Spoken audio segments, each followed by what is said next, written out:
Good afternoon. How are you doing today, Gus? Very well, and how are you doing? Oh, awesome. I'm doing awesome. I'm glad to hear that. Happy Friday. Happy Friday. So, the topic today is stress. Yes, that's a great topic because who doesn't have stress nowadays or any days, even before the pandemic, people had stress, and it continues, and sometimes we just create it in our mind. We just overthink, overanalyze, we rehash things, we ruminate. I mean, there's things that the mind just shows up and we're like, wow, we make something that's just a little speck become a big mountain, right? That's what we do. We just overdo it. Right. Now, how do you get rid of the stress? Because we programmed ourselves. We got programming in here that, is we become brutally familiar with. And not only just our mind, but our emotional body. So even sometimes you forget, well, what was the stress that I had? I don't remember where that stress came from. But yet your emotional body, your physical body, which has a mind of its own, is in a field of stress. And this stress is like fire. It causes inflammation, flames, inflammation like this fire. It overtakes the body, the mind, become inflamed with fat and cortisol is we're inflamed, and inflammation causes a myriad of different things. So we really need to visit our mind, because it's these continuous unconscious thoughts that have us buried. The hamster wheel, yeah. The hamster wheel. We're in this survival mode.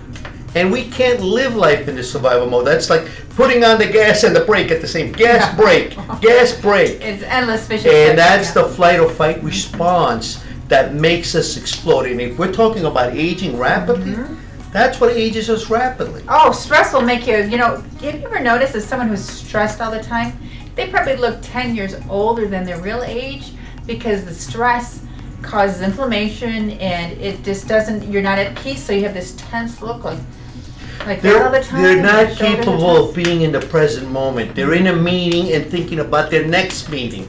So they're thinking about the future, yet they need their attention there at a certain meeting. And if you're not at the present moment, you're either in the past, okay?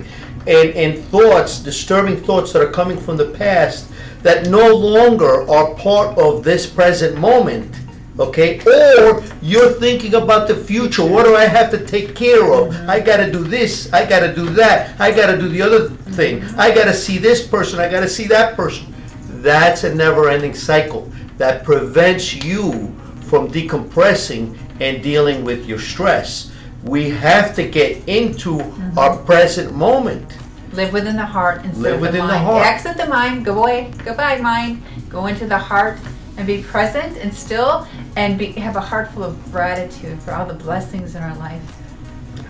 And in our workshops, we show you how to move these things aside, because you got to move them out of your space.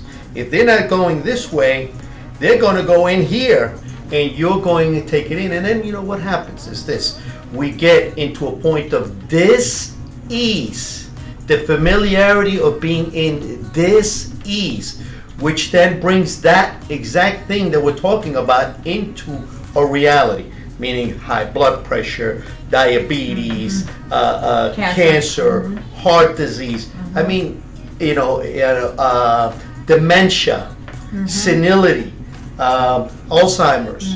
I mean, we're frying. We can't be cooking in our own sauce. One more thing too, you have telomeres.